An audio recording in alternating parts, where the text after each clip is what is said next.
সুপ্রিয় দর্শক, আসসালামু আলাইকুম। সাইমন সরকার সুজন সংবাদ উপস্থাপনায় যুক্ত হওয়ার জন্য আপনাকে অসংখ্য ধন্যবাদ জানিয়ে দিচ্ছি আমাদের হাতে থাকা সর্বশেষ আপডেট। আর বরাবরের মতো সর্বশেষ আপডেট জানাতে আপনাদের পাশে আমি সাইমন সুজন। মুসলিম উম্মাহ, বিশ্ব রাজনীতি, বাংলাদেশের ভবিষ্যৎ ও সামরিক বিষয়ের সকল ভিডিও পাবেন এখানে। ঘুম হারাম ভারতের। তুরস্ক পাকিস্তান সহায়তায় লালমনিরহাট বিমান ঘাঁটিতেই তৈরি হচ্ছে যুদ্ধ বিমান মিসাইল। ডক্টর ইউনূসের বড় চমক। লালমনিরহাট বিমান ঘাঁটি, যেটিকে আবার নতুন করে লালমনিরহাটের নাম আজ আবার উঠে এসেছে দেশের প্রতিরক্ষা শক্তির নতুন ইতিহাস রচনার কেন্দ্রবিন্দুতে। দীর্ঘ ১৭ বছরে শেখ হাসিনা সরকারের হাতে সামরিক খাতে বিনিয়োগের পরিমাণ ছিল মাত্র $2 বিলিয়ন। অথচ মাত্র কয়েক মাসের মধ্যেই ডক্টর ইউনূসের নেতৃত্বাধীন অন্তর্বর্তী সরকার অর্জন করেছে $2.5 বিলিয়ন আধুনিক অস্ত্রশস্ত্র। এই সাফল্য শুধু সংখ্যার খেলায় নয়, তা দেশের প্রতিরক্ষা সক্ষমতার মানচিত্র পাল্টে দেওয়ার প্রথম পদক্ষেপ। স্বাধীনতার পর থেকে যে সাহসী সিদ্ধান্তগুলো কেবল আলোচনা আর সম্ভাবনার ভেতরে আটকে ছিল, সেগুলো একে একে বাস্তবে রূপ নিচ্ছে এই সরকারের হাতে। এর ফলশ্রুতিতে নতুন করে উদ্বেগ ছড়িয়েছে প্রতিবেশী ভারতের রাজনৈতিক এবং সামরিক মহলে। প্রথমেই নজর কেড়েছে লালমনিরহাটে গড়ে তোলা দক্ষিণ এশিয়ার সবচেয়ে বড় বিমান ঘাঁটি। ভারতীয় চাপকে উপেক্ষা করে ইতোমধ্যে গঠন করা হয়েছে একটি টেকনিক্যাল কমিটি, যা কার্যক্রম এগিয়ে নিচ্ছে দ্রুতগতিতে। এটি কেবল একটি বিমান ঘাঁটি নয়, এখানে তৈরি হচ্ছে যুদ্ধবিমান, ক্ষেপণাস্ত্র এবং অত্যাধুনিক ড্রোন উৎপাদন ও সংযোজনের এক বিশাল শিল্প কমপ্লেক্স, যার আনুষ্ঠানিক নাম Bangladesh aerospace group of industries. বিষয়টি প্রথম নিশ্চিত করেছে বাংলাদেশ মিলিটারি ফোর্সেসের অফিসিয়াল ওয়েবসাইট, যেখানে চীন, পাকিস্তান ও তুরস্কের সহায়তায় এই প্রকল্পের বিস্তারিত তুলে ধরা হয়েছে। ভারতের উদ্বেগের প্রধান কারণ কিন্তু শুধু বাংলাদেশের সামরিক শক্তি বৃদ্ধি নয়, বরং এর ভৌগোলিক অবস্থান। লালমনিরহাট জেলা ভারতের চিকেন নেক নামে পরিচিত সংকীর্ণ ভূমিখণ্ড থেকে মাত্র ২০ কিলোমিটার দূরে। এই এলাকাটি ভারতের উত্তর পূর্বাঞ্চলের ৭টি রাজ্যের সাথে মূল ভূখণ্ডের সংযোগস্থল।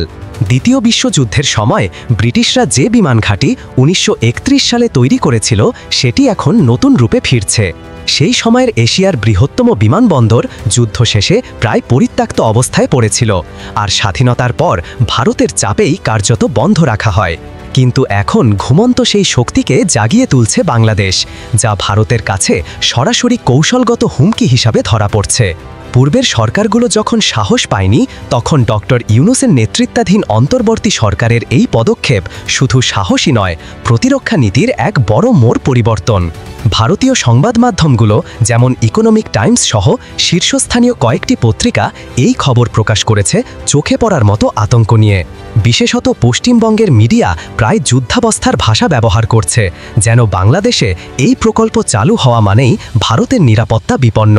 তাদের যুক্তি, এই ঘাঁটি কার্যকর হলে বাংলাদেশের হাতে আসবে এমন সক্ষমতা যা মুহূর্তের মধ্যে 7 সিস্টার্স অঞ্চলের আকাশ ও স্থলপথ বন্ধ করে দিতে পারে।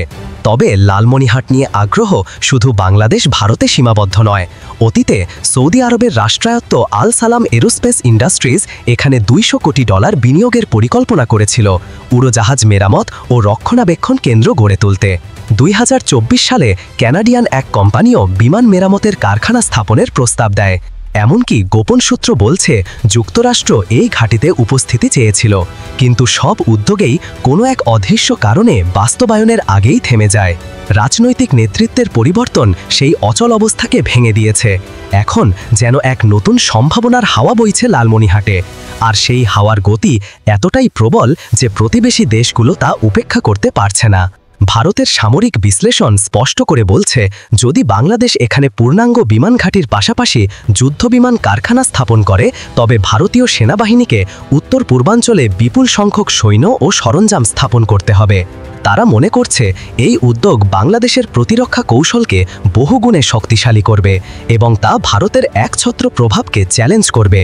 এমনকি ভারতের অভ্যন্তরে আলোচনা চলছে প্রয়োজনে বাংলাদেশকে সামরিকভাবে ঠেকানোর জন্য বিকল্প পরিকল্পনা তৈরি করার। কিন্তু এদিকে বাংলাদেশ সরকার 1 ইঞ্চিও পিছিয়ে আসছে না, বরং গোপন সূত্র বলছে প্রকল্পে যুক্ত হতে পারে নতুন নতুন উপাদান, যেমন চীন থেকে আনা হতে পারে পূর্ণাঙ্গ আকাশ প্রতিরক্ষা ব্যবস্থা, এবং দেশীয়ভাবে মিসাইল উৎপাদন করে সেটিও এই প্রকল্পে যুক্ত হতে পারে। মিসাইল উৎপাদনের সক্ষমতা যে কোনো দেশের জন্য সামরিক স্বনির্ভরতার শীর্ষ ধাপগুলোর একটি। এ ধরনের উদ্যোগ সাধারণত শুধু উন্নত সামরিক শক্তিধর দেশগুলোর পক্ষেই সম্ভব নয়, কিন্তু চীন, পাকিস্তান ও তুরস্কের প্রযুক্তিগত সহায়তা বাংলাদেশের জন্য এই দরজা খুলে দিয়েছে।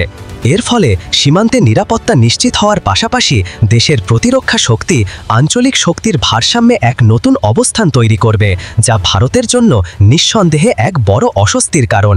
লালমনিরহাট প্রকল্পের এই পর্যায়ে এসে ভারতের উদ্বেগের কেন্দ্রবিন্দুতে উঠে এসেছে তুরস্ক, পাকিস্তান ও চীনের উপস্থিতি। কারণ শুধু কূটনৈতিক সমর্থনই নয়, এই 3 দেশ সরাসরি যৌথ বিনিয়োগ করছে বাংলাদেশ এরোস্পেস গ্রুপ অফ ইন্ডাস্ট্রিজে। আধুনিক যুদ্ধবিমান থেকে শুরু করে মিসাইল প্রযুক্তি, সব ক্ষেত্রেই এদের রয়েছে দীর্ঘ অভিজ্ঞতা ও পরীক্ষিত সাফল্য। এখন সেই প্রযুক্তি যখন লালমনিরহাটের মাটিতেই আসছে, তখন ভারতীয় সামরিক নীতি নির্ধারকদের চোখে ভবিষ্যতের এক নতুন শক্তি সমীকরণ স্পষ্ট হয়ে উঠছে। দক্ষিণ এশিয়ার মানচিত্রে বাংলাদেশ ছাড়া আর কোনো বিকল্প থাকবে না, এটা যেন এখন তাদের অনিবার্য উপলব্ধি। এই ঘাঁটিতে শুধু নতুন যুদ্ধবিমানই তৈরি হবে না, বাংলাদেশ যেসব যুদ্ধবিমান ইতোমধ্যেই ব্যবহার করছে সেগুলোর আধুনিকীকরণ ও পূর্ণাঙ্গ রক্ষণাবেক্ষণও হবে এখানেই। বিদেশে মেরামতের জন্য যুদ্ধবিমান পাঠানোর প্রয়োজন শেষ হয়ে যাবে, আর তার সাথে সময় ও অর্থ দুটোই সাশ্রয় হবে দেশের। এর পাশাপাশি শুরু হবে টেলকো ও তুরস্কের সর্বাধুনিক বাইরাক্তার TB3 সহ বিশ্বের শীর্ষমানের ড্রোনের সংযোজন। একবার কল্পনা করুন, দেশেই তৈরি ও অ্যাসেম্বল হবে সেই সব ড্রোন যেগুলো যুদ্ধক্ষেত্রে আকাশ দখল করে শত্রুর গতিবিধি স্তব্ধ করে দিতে পারে।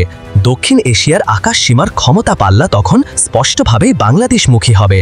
কিন্তু এখানেই শেষ নয়, এই এরোস্পেস কমপ্লেক্সে তৈরি হবে আকাশ থেকে আকাশে নিক্ষেপযোগ্য রকেট, স্যাটেলাইট নিয়ন্ত্রিত বিভিন্ন প্রিসিশন মিসাইল। শুধু সংযোজন নয়, তৈরি হবে রকেট মোটর, প্রোপালশন সিস্টেম, মিসাইলের ওয়ারহেড ও ফিউজ, এমনকি উন্নত রাডারও। রাডারের আধুনিকীকরণ থেকে শুরু করে সম্পূর্ণ নতুন রাডার সিস্টেম উৎপাদন সবই হবে এখানেই। আর সবথেকে বড় খবর, লালমনিরহাটে স্থাপন করা হবে মিসাইলের পূর্ণাঙ্গ টেস্ট ফ্যাসিলিটি। এর মানে উৎপাদিত মিসাইল এখানেই পরীক্ষা করে সরাসরি অপারেশনাল ইউনিটে যুক্ত করা যাবে। যখন এই ঘাঁটি সম্পূর্ণরূপে চালু হবে, তখন শুধু বাংলাদেশ নয়, পুরো এশিয়ার সামরিক মানচিত্র বদলে যাবে। ভারতের দীর্ঘদিনের একছত্র প্রভাব ভেঙে নতুন এক ভারসাম্য তৈরি হবে। এই অঞ্চলে যে দাদাগিরি ভারতের বহুদিনের অভ্যাস, সেটি আর আগের মতো চালানো সম্ভব হবে না। তখন দক্ষিণ এশিয়ার নতুন বাস্তবতায় বাংলাদেশকে সম্মান করেই এগোতে বাধ্য হবে সবাই। কারণ সেই সময়ে বাংলাদেশ শুধু ভৌগোলিকভাবে নয়, প্রযুক্তি, সামরিক শক্তি ও আত্মনির্ভরতার দিক থেকেও হবে এক অনস্বীকার্য শক্তি, যার উপস্থিতি উপেক্ষা করার মতো আর কোনো আকাশ থাকবে না। প্রিয় দর্শক, আমরা আপনার মূল্যবান মতামত জানতে চাই। নিশ্চয়ই কমেন্ট করে আমাদের আপনার অভিমত জানাবেন। আজ এ পর্যন্তই। ভালো থাকুন, সুস্থ থাকুন, চ্যানেলটি সাবস্ক্রাইব করে আমাদের পাশেই থাকুন। আল্লাহ হাফেজ।